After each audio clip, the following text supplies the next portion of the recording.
Pokoknya di situ mereka happy gitu, geng. Tambah gila lagi, temennya ini ada yang datang bawa minuman keras. Bayangin aja bawa minuman keras di pesantren. Disinilah teror itu dimulai.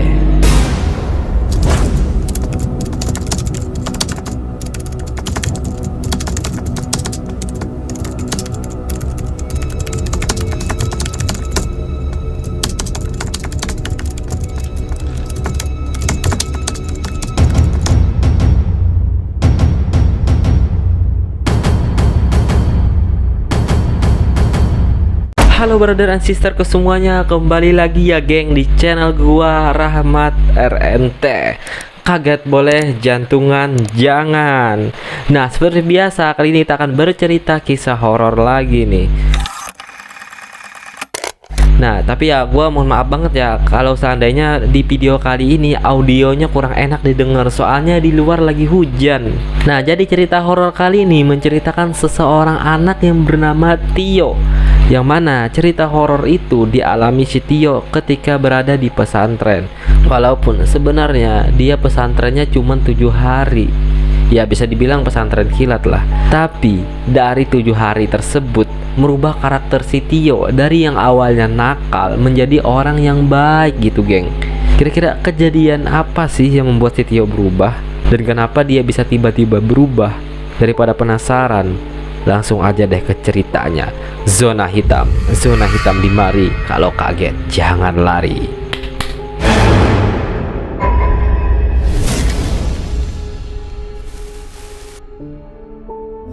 Oke, jadi cerita ini dialami seorang anak yang bernama Tio. Pada saat itu Tio ini duduk di bangku kelas 2 SMA. Pada saat itu juga sekitaran tahun 1990-an sampai 2000-an. Yang dimana kelas 2 SMA itu ya kan masa-masa perubahan, masa-masa pengen mencari tahu. Dan disitu adalah masa-masa bangornya si Tio ini. Bangor itu sebutannya untuk anak-anak yang nakal gitu ya, geng ya. Singkat cerita nih, kenaikan kelas pun tiba. Beberapa hari lagi mereka akan mengadakan pembagian rapot. Di sekolahannya si Tio ini sebenarnya itu bisa aja ngambil rapot sendiri-sendiri tanpa adanya perwakilan dari orang tua. Dan biasanya si Tio pun cuma ngambil rapot sendiri aja, dibagiin di kelas gitu kan. Tapi kali ini entah kenapa gitu, geng, dia tiba-tiba dapat surat dari wali kelasnya bahwasanya untuk kali ini si Tio harus ngajak orang tuanya kalau mau ngambil rapot. Ya si Tio nggak terlalu mikirin hal tersebut ya, geng. Dia mikirnya cuman mungkin karena perubahan aturan sekolah ya, jadi ya dia nggak terlalu menghiraukan. For your information aja, geng, si Tio ini dia tinggal jauh dari orang tuanya. Dia ikut neneknya yang ada di Bandung, sedangkan orang tuanya itu kerja di luar kota. Jadi dia dari kecil udah ikut neneknya. Nah lanjut nih, geng, setelah itu si Tio pun ngasih tahu ibunya. Dan alhamdulillah ibunya bisa ikut kegiatan untuk pengambilan rapot itu. Sampailah di hari dimana pembagian rapot tiba. Rapot itu dibagi sesuai ranking mereka dari 1 sampai terakhir. Tapi si Tio dia nggak kebagian rapot situ. Kalau mau ngambil rapot, si Tio harus ke ruangan guru. Setelah sampai di depan ruangan guru, orang tua Tio tadi dipersilahkan untuk masuk. Di sana terlihat guru dan juga orang tua Tio ini sedang berbicara kayak serius banget. Di situ si Tio udah mulai kayak panik gitu, geng. Apakah dia ada masalah atau apa gitu. Dan tak beberapa lama setelah itu, si Tio pun dipanggil untuk masuk ke dalam ruangan guru. Ketika si Tio ini masuk, di situ wajah orang tuanya itu udah kayak orang kesel. Ya udah kayak nggak enak lah gitu. Melihat wajah orang tuanya, si Tio ini udah merasa kayak pasti ada masalah nih, kata si Tio. Dan bener aja, geng, ketika guru tadi ngasih unjuk rapotnya, dia ngelihat sambil kayak astagfirullah, astagfirullah, astagfirullah, sambil zikir dia. Ternyata nilai Tio ini bener-bener anjlok di situ. Di 4 mata pelajaran nilainya itu merah. Otomatis dia nggak bisa naik kelas. Ya karena pada saat itu ya karena emang kelakuannya Tio juga, dia sering kayak bolos, terus juga nggak serius belajar. Ya mau gimana lagi ya kan? Di situ dia udah kayak putus asa banget. Tapi untungnya pak, ada misi penyelamatan dari gurunya. Tio ini ternyata masih bisa naik kelas, tapi dia harus mengikuti persyaratan dulu nih. Di dalam persyaratan itu, si Tio bisa naik kelas kalau dia mau mengikuti program pesantren. Dan program itu juga nggak terlalu lama, cuma 7 hari doang, kayak pesantren kilat lah. Si Tio ini bener-bener males dengan hal-hal seperti itu. Apalagi kan dia sekolah aja nggak bener, apalagi mau dikurung di pesantren. Tapi ya ketimbang harus ngulang 1 tahun lagi, mending dia pesantren. Dan akhirnya dia mengiyakan dan setuju.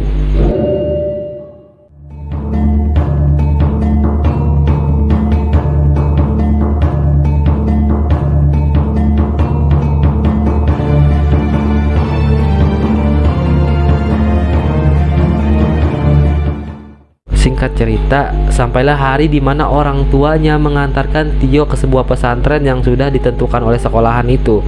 Jadi, di pesantren itu ada 2 pembagian, Pak. Asrama cowok sama asrama cewek. Yang cowok khusus cowok dan yang cewek khusus cewek gitu. Nah, ketika sesi pengenalan pesantren, ternyata nggak hanya si Tio sendiri yang ikut program pesantren itu. Temen-temennya dari angkatannya pun banyak yang ikut program itu. Ya karena pada saat itu mereka emang nakal-nakalnya. Jadi bisa dikatakan nakal bareng, terus masuk hukumannya juga bareng gitu. Ngumpul tuh si Tio sama temen-temennya. Cuman ya, yang temennya satu lokal atau satu kelas itu cuma 1 orang. Sisanya dari kelas lain lah, tapi satu angkatan juga. Pesantren itu terbilang cukup luas, geng. Jadi bangunannya itu ada 2. Di seberang sini khusus lokal atau kelas belajar mereka, dan di seberangnya lagi itu khusus tempat mereka menginap atau asramanya. Setelah itu mereka pun mempersiapkan dan menyusun-nyusun barang mereka, Pak. Baru aja 1 hari di pesantren, temen-temennya ini udah ada yang nyimpen minuman keras dan juga obat-obatan. Entah gimana caranya mereka bisa nyimpen barang seperti itu tanpa diketahui petugas. Tapi ya nggak tahu ya, Pak ya. Sehari 2 hari pun berlalu. Mereka terus belajar di sana.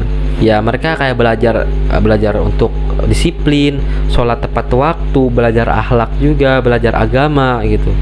Hari-hari berjalan seperti biasanya, nggak ada yang aneh. Cuman teman-temannya si Tio ini aja yang kelakuannya aneh-aneh. Oh iya, gua lupa ngasih tahu tadi, kalau di dalam kamar itu diisi 10-15 orang. Nah, jadi dalam ruangan itu ada 1 ruangan lagi, Pak. Jadi bisa dibilang ada ruangan di dalam ruangan. Di situ menjadi tempat istirahat pengawas. Jadi di dalam 1 kamar itu ada 1 orang pengawasnya yang tugasnya mungkin buat bangunin mereka pagi atau melihat perilaku-perilaku mereka gitu biar disiplin. Nah lanjut nih, malam itu setelah sholat isya dan juga setelah belajar, si Tio pun langsung ke kamarnya. Karena mungkin cuaca pada saat itu dingin banget ya geng. Taulah di Bandung gimana gitu. Terus juga pesantrennya ini letaknya di pegunungan, tambah dingin lagi. Si Tio niatnya mau istirahat sebentar dulu tuh di kamar. Tapi tak lama setelah itu, teman-temannya ini datang juga ke kamar si Tio sambil bawa kartu remi. Mereka mau main poker Jawa di situ. Sebenarnya si Tio ini males untuk main dan dia juga males untuk bergadang. Tapi teman-temannya ini pada berisik ngajakin si Tio main. Mau tidur juga nggak bisa karena teman-temannya berisik. Ya mau nggak mau dia juga ikutan main.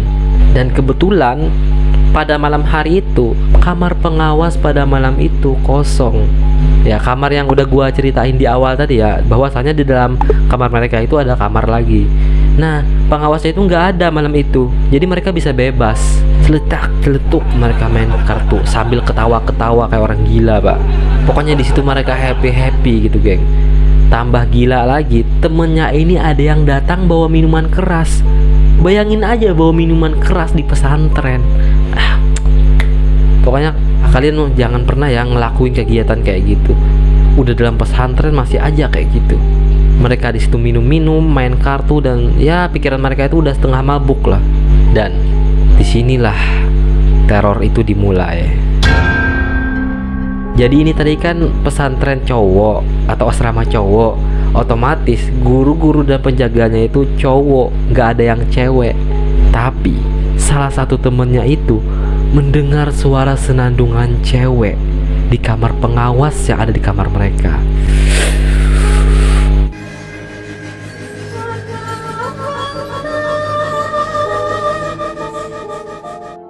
kayak bersenandung kayak kayak orang menyanyi gitu Pak. Kalian denger nggak, kata si Al. Apa sih, kata si Tio. Gua nggak denger apa-apa. Beneran, gua denger suara wanita bersenandung di kamar itu, kata Al. Ah, lu jangan aneh-aneh lah, kata si Tio. Di sini si Al nyeletuk ngomong Pak. Apa jangan-jangan Pak Guru sengaja ya nyimpen cewek di dalam kamar itu? Apaan sih lu? Gak jelas banget. Takut kualat, kata Tio. Dan tak beberapa lama setelah itu suara itu udah gak ada lagi Pak. Oh iya ya, mungkin gua salah denger kali, kata si Al. Terus mereka ngelanjutin lagi main tuh Pak, sampai di jam 3 malam. Di situ temen-temennya ini udah pada tidur, yang lain tinggal mereka berempat doang. Si Tio, Al, sama Dul celetuk bercanda kayak orang gila pada malam itu. Tiba-tiba terdengar lagi suara wanita yang bersenandung tadi.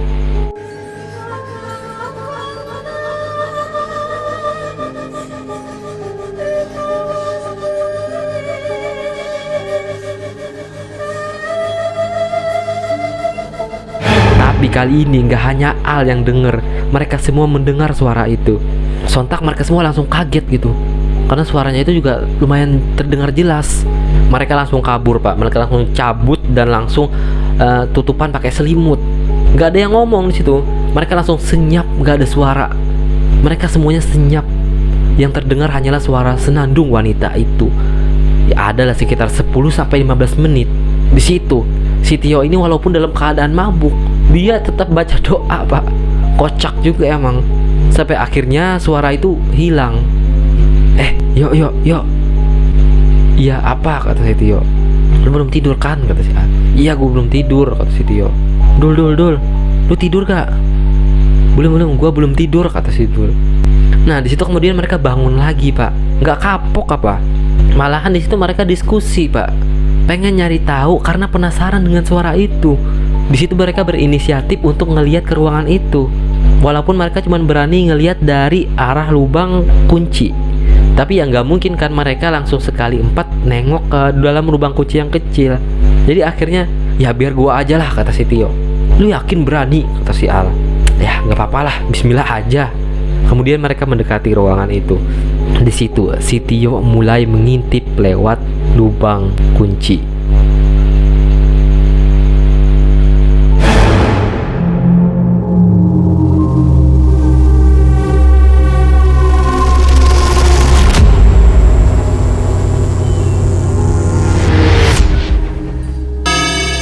Awalnya si Tio itu ngelihat gelap, tapi lama-kelamaan ternyata dia melihat seorang wanita yang membelakangi dia. Wanita itu kemudian sambil bersenandung lagi Pak. Di situ si Tio ini badannya ngepris, dia nggak bisa gerak, dia cuma bisa memperhatikan doang. Dan tiba-tiba wanita itu memalingkan wajahnya.